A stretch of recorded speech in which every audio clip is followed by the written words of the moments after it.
یہود کے لغوی معنی اور وجہ تسمیہ، یعنی یہ نام ان کا کیوں پڑا۔ لفظ یہود حوادہ سے ماخوذ ہے جس کے معنی مودت اور دوستی کے ہیں، یا یہ ماخوذ ہے تہود سے جس کے معنی توبہ کے ہیں، جیسے قرآن میں ہے اِنَّا ہُدْنَا إِلَيْكَ۔ موسیٰ علیہ السلام فرماتے ہیں ہم اے اللہ آپ کی طرف توبہ کرتے ہیں۔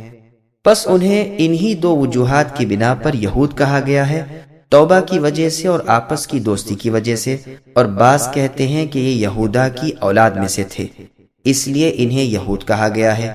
یہودا یعقوب علیہ السلام کے بڑے لڑکے کا نام تھا۔ ایک قول یہ بھی ہے کہ یہ تورات پڑھتے وقت ہلتے تھے، اس بنا پر انہیں یہود یعنی حرکت کرنے والا کہا گیا ہے۔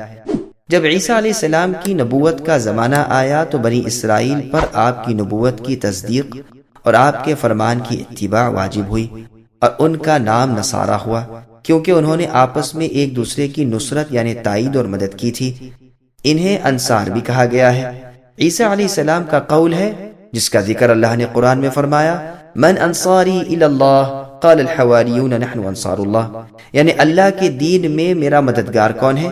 حواریوں نے جواب میں کہا کہ اے عیسیٰ ابن مریم ہم اللہ کے دین میں اللہ کے دین کے مددگار ہیں۔ بعض کہتے ہیں کہ یہ لوگ جہاں اترے تھے اس زمین کا نام ناصرہ تھا اس لیے انہیں نصارہ کہا گیا۔ قتادہ اور ابن جریج رحمہم اللہ کا بھی یہی قول ہے۔ ابن عباس رضی اللہ عنہما سے بھی یہ مروی ہے، واللہ اعلم۔ نصارہ نصران کی جمع ہے، جیسے نشوان کی جمع نشاوہ اور سکران کی جمع سکارہ، اس کا مؤنث نصرانہ آتا ہے۔ اب جبکہ خاتم النبیین کا زمانہ آیا اور رسول اللہ صلی اللہ علیہ وسلم تمام دنیا کی طرف رسول و نبی بنا کر بھیجے گئے تو ان پر اور ان سب پر آپ صلی اللہ علیہ وسلم کی تصدیق و اتباع واجب ہوئی، اور رسول اللہ کی امت کا نام مؤمن رکھا گیا ان کے ایمان و یقین کی پختگی کی وجہ سے، اور اس لیے بھی کہ ان کا ایمان تمام اگلے انبیاء علیہ السلام پر بھی ہے اور تمام آنے والی باتوں پر بھی۔ سابق کون لوگ ہیں؟ سابق کے معنی ایک تو بے دین اور لا مذہب کے کیے گئے ہیں، اور اہل کتاب کے ایک فرقے کا نام بھی یہ تھا جو زبور پڑھا کرتے تھے۔ اسی بنا پر ابو حنیفہ اور اسحاق رحمہ اللہ کا مذہب ہے کہ ان کے ہاتھ کا ذبیحہ ہمارے لیے حلال ہے اور ان کی عورتوں سے نکاح کرنا بھی جائز ہے۔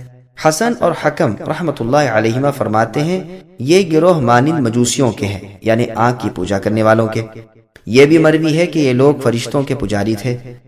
زیاد نے جب یہ سنا تھا کہ یہ لوگ 5 وقتہ نماز قبلے کی جانب پڑھا کرتے ہیں تو ارادہ کیا کہ انہیں جزیہ معاف کر دیں، لیکن ساتھ ہی معلوم ہوا کہ وہ مشرک ہیں تو زیاد اپنے ارادے سے باز رہے۔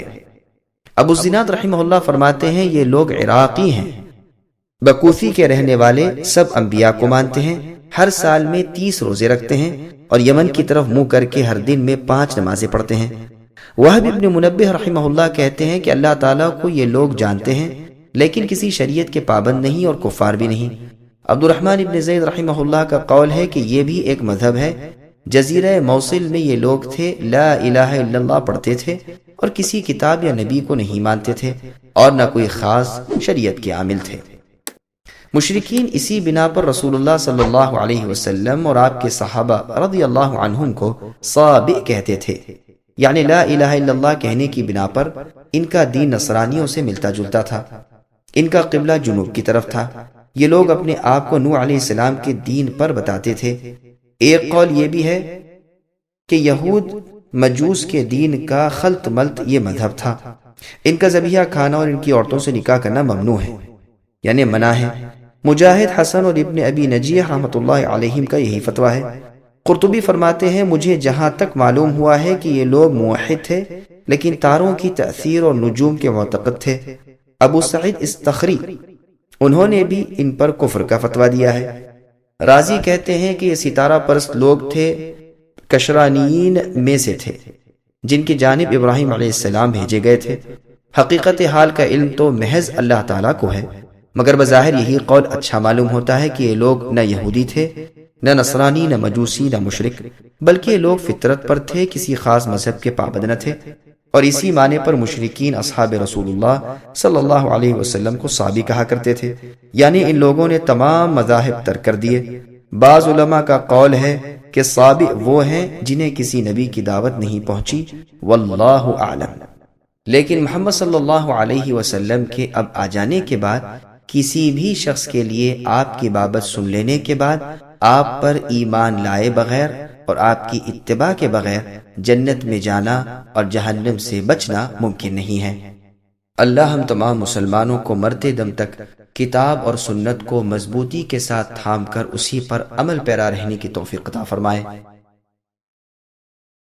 سبسکرائب کیجئے ہمارے چینل اور دبائیے بیل کا آئیکن تاکہ آپ کو ریگولر نوٹیفیکیشن اپڈیٹس مل سکے۔